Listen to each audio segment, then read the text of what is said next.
Hello everyone.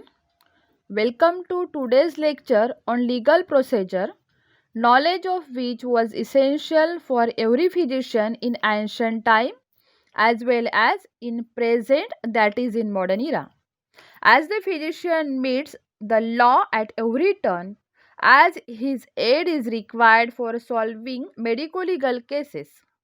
Let me introduce myself first. I am Dr. Mamta Adhav, MD Agat Tantra, Associate Professor, Bhavsaheb Mulak, Ayurved Mahavidyalay, Nandanvan, Nagpur. And my topic is critical analysis of legal procedure in India from ancient time till the modern era. Medico-legal is the term which incorporates the basic two sister profession, that is medicine and law. Medicine and law have been related from the ancient times, and the bond which united them were religion, superstition, and magic. Agadatantra, Vyavhar Ayurved, and Vidhi Vaidaka, that is toxicology, forensic medicine, and medical jurisprudence, is essential and fantastic branch of medical science from ancient to modern era. The origin of Agadatantra toxicology in India is traced to Vedic period, earliest mentioned in the Atharva Veda. Basically deals with the toxins and mentions all the medical legal aspects related poisoning. Vyavhara Ayurveda, forensic medicine. Vyavhar means a specific kind of law, probably relating to social and commercial transactions, lawsuits, and rules of legal procedure associated with them. The term Vyavhar is analyzed by Katyana V.I. Various Eva doubt Hara removal. So, Vyavhar means removing various doubts. Ayurveda. Ayurveda is a sacred knowledge science of life. The attainment of dharma, artha, kama, and moksha is the prime objective of Ayurveda. According to Ayurveda, every human being should follow the rules mentioned in Dharma Shastra for healthy life, that is, mental and physical fitness, because adharma is the main cause of diseases and all conflicts.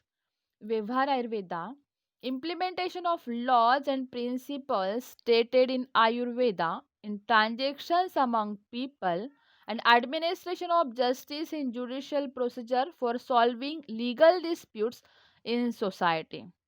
In short, forensic medicine, Vyavhara Ayurveda is medical aspects of law. The physician confers law when, as the treating doctor, he is summoned as a witness in a personal injury lawsuit. When his aid is required as an expert with a claim that another member of his profession has been medical negligent, and when he is face to face in his clinic by a case of poisoning patient or a narcotic addict or with unnatural death. He is to be aware that for medical services rendered and reports prepared in criminal cases as a government medical officer or as a general medical practitioner, he may have to testify in the courts of law about his reports as an expert or to preserve physical evidence for the benefit of a law enforcement agency.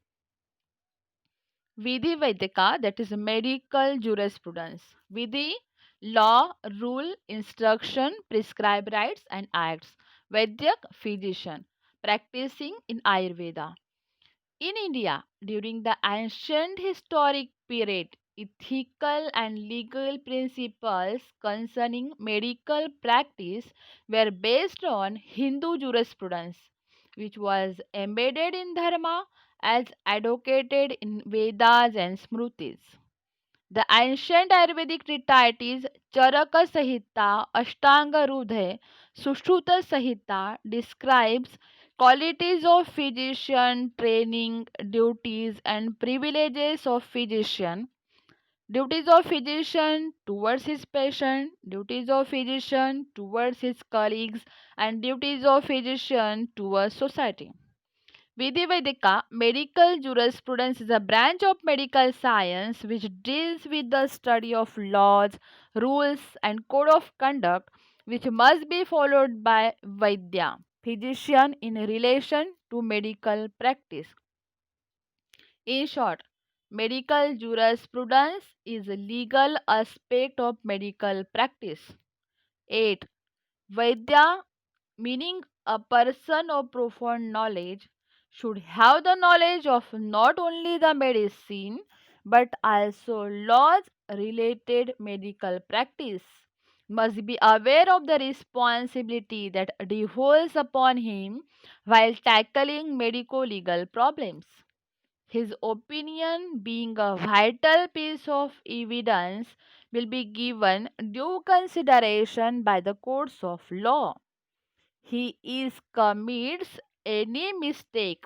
If he commits any mistake regarding legal procedure, he might be punished with fine, penal erasure, that is cancellation of his registration number, or imprisonment.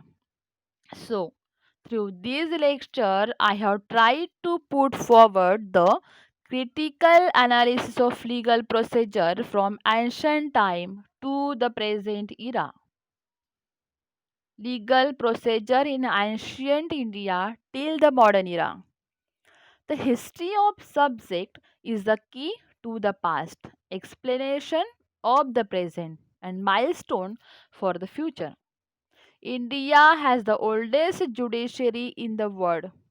Law in India has preliminarily evolved from customs and religious prescription to the current constitutional and legal system we have today. History of judicial system in India can be classified into three stages.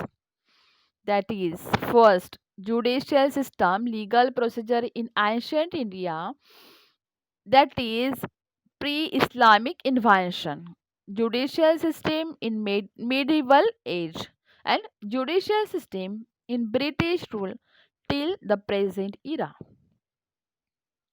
Now let's look into judicial system, legal procedure in ancient India, that is pre-Islamic invention. It is believed that ancient India had some sort of legal system in place even during the Bronze Age and the Indus Valley civilization. India has a recorded legal history starting from the Vedic ages, that is 1500 to 500 BC. There are four Vedas: Rig Veda, the earliest Sanskrit text, followed by Yajurveda, Samaveda, and Atharva Veda. Originating from the Vedas, the Smritis, the Upanishads, and other religious texts, it was a fertile field enriched by practitioners from different Hindu philosophical schools and later by the Jain and Buddhist. From Vedic period up to Muslim invasion, Indian civilization was ruled by Dharma. From king to his last servant, everyone was bound by Dharma. Dharma. Dharma in Sanskrit means principle of rightness, principle of holiness, and also the principle of unity. Dharma is wider in meaning that what we understand as laws and code procedures today. Dharma consists of both legal duties and religious duties. The Tretaya Upanishad also stated importance of Satya. It exhorts to speak the truth and practice the dharma. Satyam vada dharmachara.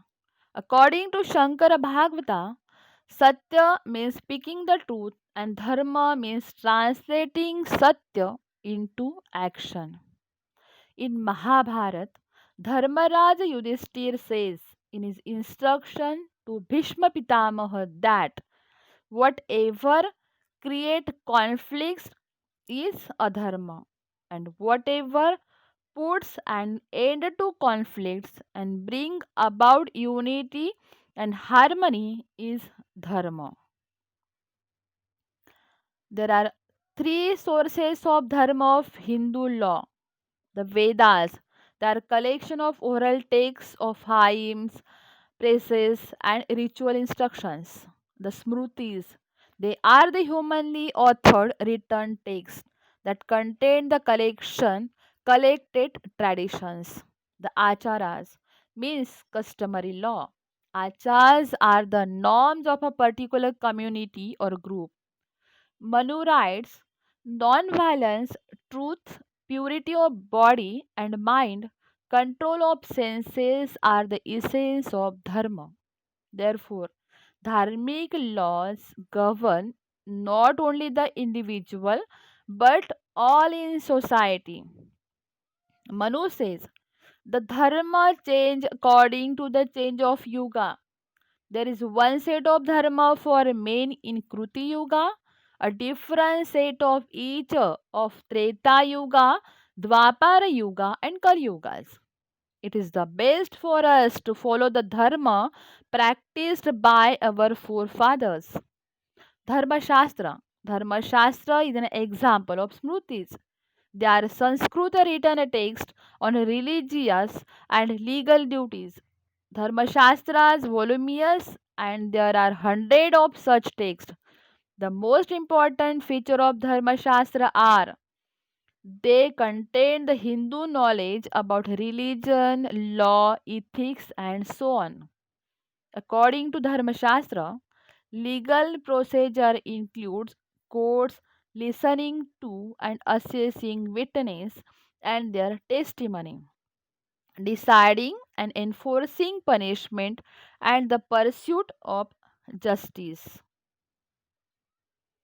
Some of the most prominent Dharma Shastra texts are Manusmriti 200 BC to 200 CE, Yajnavalakya Smriti 200 to 500 CE, Narada Smriti 100 BC to 400 CE, Vishnu Smriti 700 to 1000 CE, Bruhaspati Smriti 200 to 400 C and Katyayana Smriti 300 to 600 C. These texts were often used for legal judgment and opinion. Legal system in Maurya dynasty. Judicial administration in Maurya Empire has been described in Kautilya Arthashastra. It mentions the rules of Loka Vivar, transaction among people, and laws for administration of justice. The Maurya legal system followed from Dharma, sacred law, Vivhara evidence, Charitra history, and Rajashasana edicts of kings. Kautilya described the duties of a king in the Arthashastra. The king was the highest judicial officer and Grama Sabha was the lowest judicial unit. Penalty was imposed to those who broke the law. Capital punishment was practiced. According to Kautilya, it is power and power of danda alone, which only when exercised by the king with impartiality and in proportion to guilt, either over his son or his enemy, maintains both this word and the next. This is surprising that facts told by Kautilya in ancient time is equally significant in today's era. Law relating to evidence and witnesses in ancient India.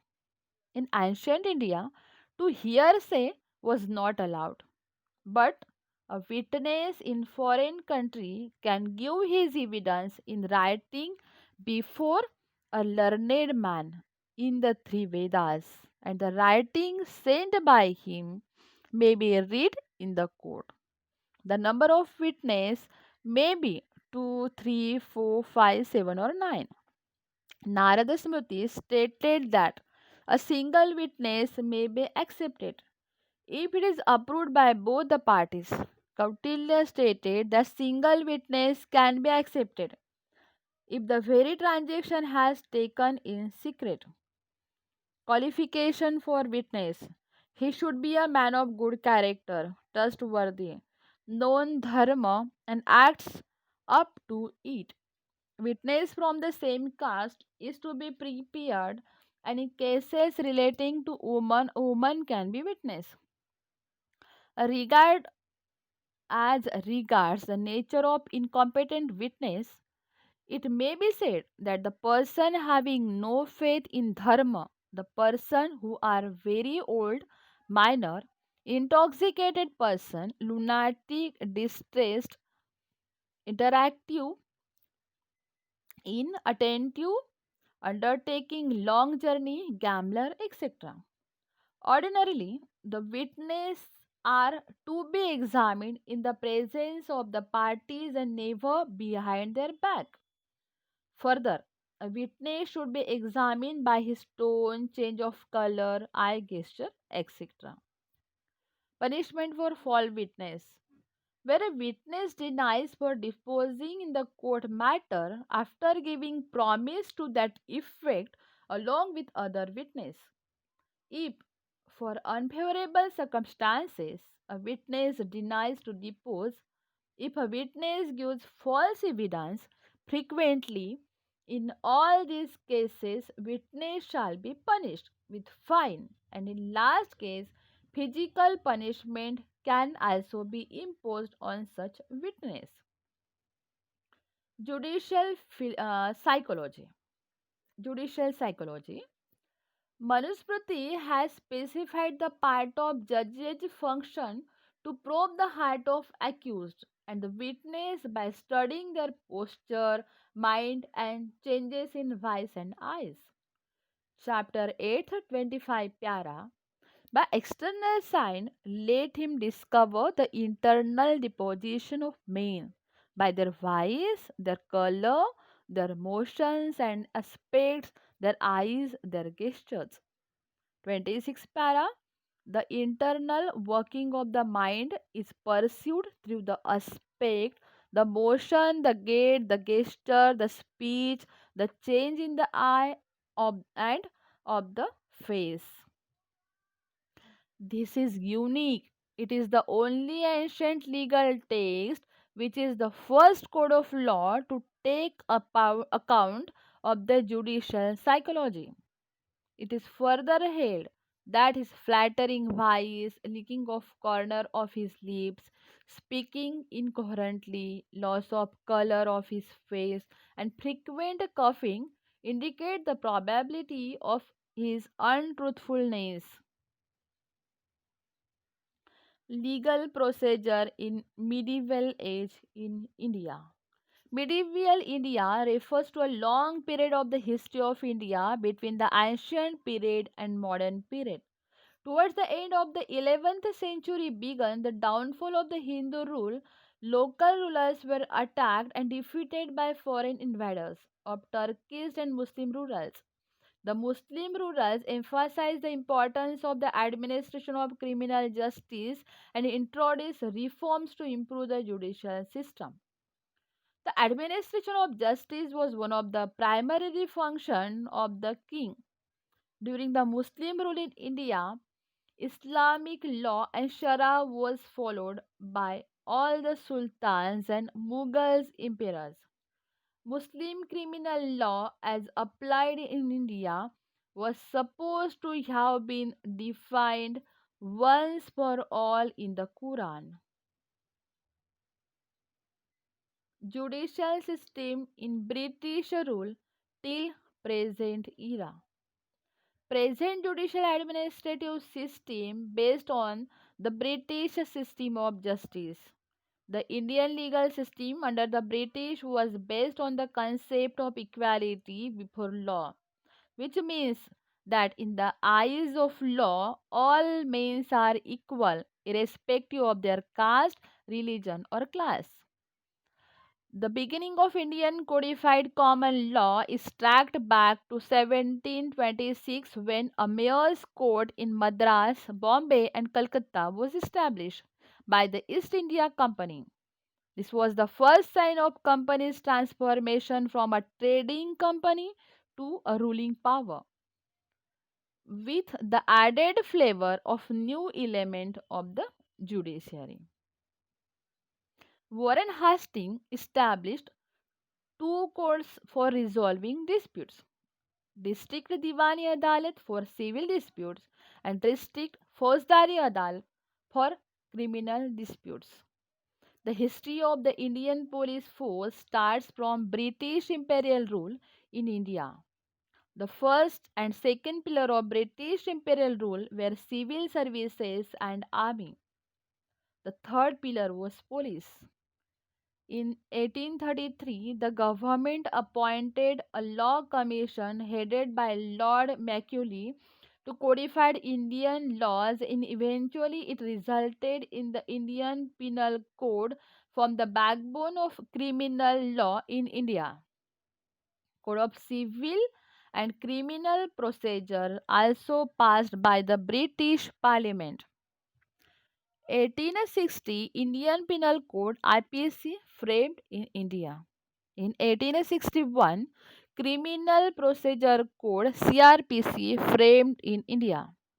In 1872 Indian Evidence Act IEA framed in India, and 1861 Police System of Investigation starts in India. Now, let's look into the legal procedure in present, that is in modern era. Indian Penal Code IPC. Indian Penal Code IPC is a set of laws that list crimes and the punishment that may be given for the crimes committed. The objectives of this act is to provide a general penal code for India. The Indian Penal Code of 1860 subdivided into 23 chapters comprises 511 sections. Indian Evidence Act IEA. The Indian Evidence Act, originally passed by India by the Imperial Legislative Council in 1872 during the British Raj, contains a set of rules and allied issues governing admissibility of evidence in the Indian courts of law. It prescribes the procedure for collection, preservation, and use of different evidences in court of law. This act is divided into three parts, and there are 11 chapters and 167 sections in total under this act. Criminal Procedure Code CRPC. The Criminal Procedure Code CRPC deals with the procedure of investigation trial of criminal offences. It provides the machinery for investigation of crime, apprehension of suspected criminals, and collection of evidence, determination of guilt or innocence of the accused person, and the determination of punishment of the guilty. In medieval India, subsequent to the consequent by Muslim, the Muhammadan criminal law came into prevalence. The British rulers passed the Regulating Act of 1773, under which the Supreme Court was established in Calcutta and later on at Madras and in Bombay. The Criminal Procedure Code 1861 was passed by British Parliament. The 1861 code continued after independence and was amended in 1969. It was finally replaced in 1972. Classification of offences under the code are cognizable offences and non-cognizable offences. Now let's look the cognizable offences and non-cognizable offences and the difference between it. What is cognizable offences and what is non-cognizable offense? Cognizable offences refers to an offense in which police officer can arrest a person without warrant from the magistrate. And non-cognizable offences, for arrest of a person, a warrant from the magistrate is necessary, without which a police officer cannot arrest a person. Cognizable offences are rape, murder, dowry death, ragging, routing, etc. And the non cognizable offences are public nuisance, assault, causing simple hurt. Cognizable offences are more serious, non cognizable offences are less serious. Cognizable offences report under the section 154 of CRPC, and non cognizable offences report under 155 of CRPC. Body of government that function under the Criminal Procedure Code. Supreme Court of India, High Court, District and Session Judge, Judicial Magistrate, Executive Magistrate, Police, Public Prosecutor, and Defense Counselor, Correctional Service Personnel. Inquest. Inquest means investigation or inquiry into the cause of death where death has occurred in a suspicious, that is unnatural circumstances. In cases of suicide, homicide, accidents, death due to torture, suspected medical negligence, deaths, and unidentified or skeletonized bodies. The types of inquest are police inquest, magistrate inquest, coroner inquest, medical examiner system. The types of inquest which held in India are police inquest and magistrate inquest. Police inquest. Police inquest is defined as the inquest carried out by the police officer is known as investigating officer. Police inquest is the commonest inquest in India and is carried out throughout the country. When the officer in charge of police station receives information of suspicious circumstances, he immediately gives information about it to the nearest executive magistrate empowered to hold inquest and proceed to the place where the body of such deceased person is. The officer in charge, usually sub inspector but not below the rank of head constable of police station, conduct the inquest, section 154 CRPC. In the presence of two or more respectable persons, that is panchas, make an investigation, section 175 CRPC, prepare a report of the apparent cause of death. The inquest report is signed by the investigating police officer and by the panchas and forward to magistrate. The body is sent for postmortem examination to the nearest authorized government doctor together with requisition and copy of the inquest. Magistrate inquest. It refers to the inquest carried out by an executive magistrate, district magistrate, or subdivisional magistrate. It may be in place of or in the addition to the police inquest.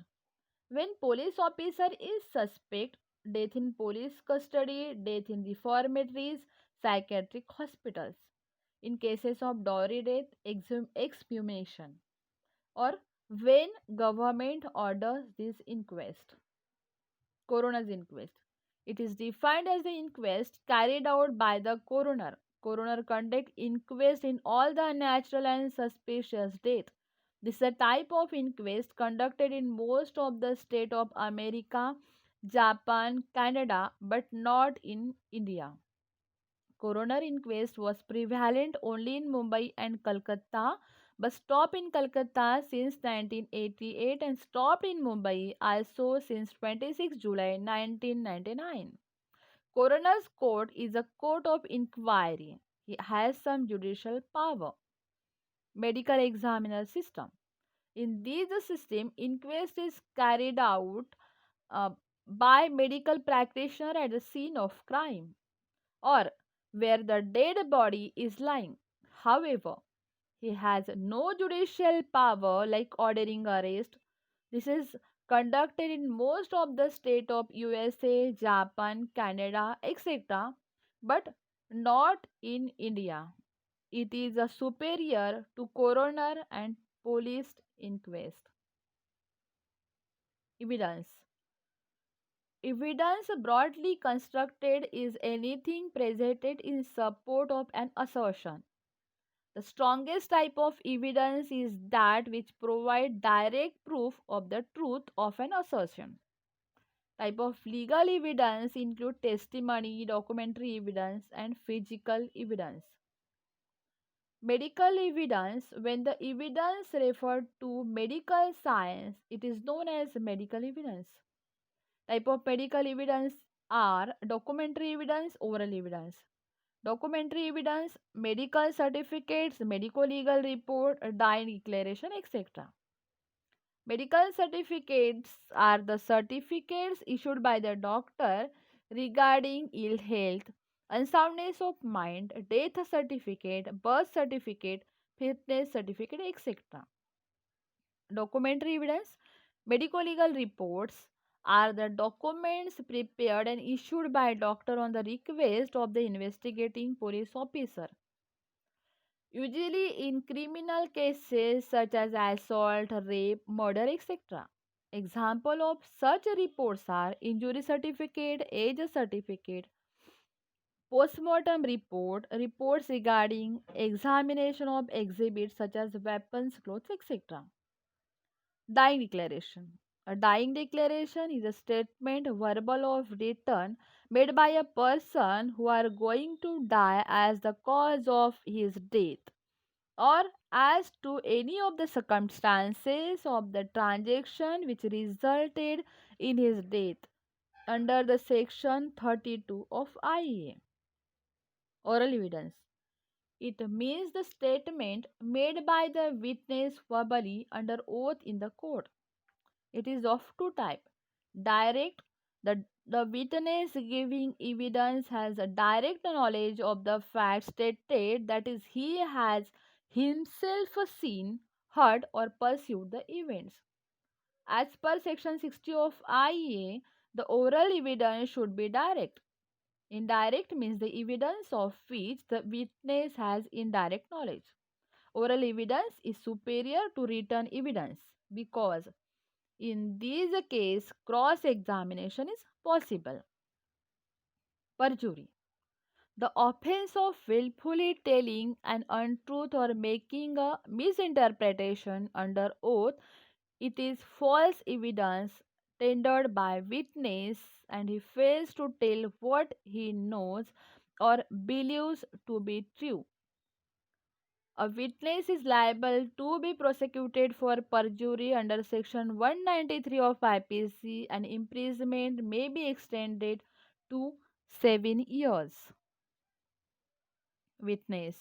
Witness is a person who gives sworn testimony or evidence in the court of law in relation to matter of fact under inquiry. Any person can testify as a witness or give evidence in the court if the said witness is able to understand the nature of question asked.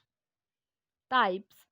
There are three types of witness: common or simple witness, expert or hostile witness. Common or simple witness. It refers to the witness who narrated in the court what he has himself seen, heard, or pursued. That is, of what he has a direct knowledge, eyewitness, or murder, assault, or traffic accidents. The common witness can draw. The common witness cannot draw inference or form opinions. Expert witness. Expert witness is a person who, by virtue of his professional training, is capable of forming opinion or draws conclusion from the fact observed by him or noticed by others. Examples are doctor, handwriting expert, fingerprint experts, ballistic expert, and chemical analyzer. Hostile witness.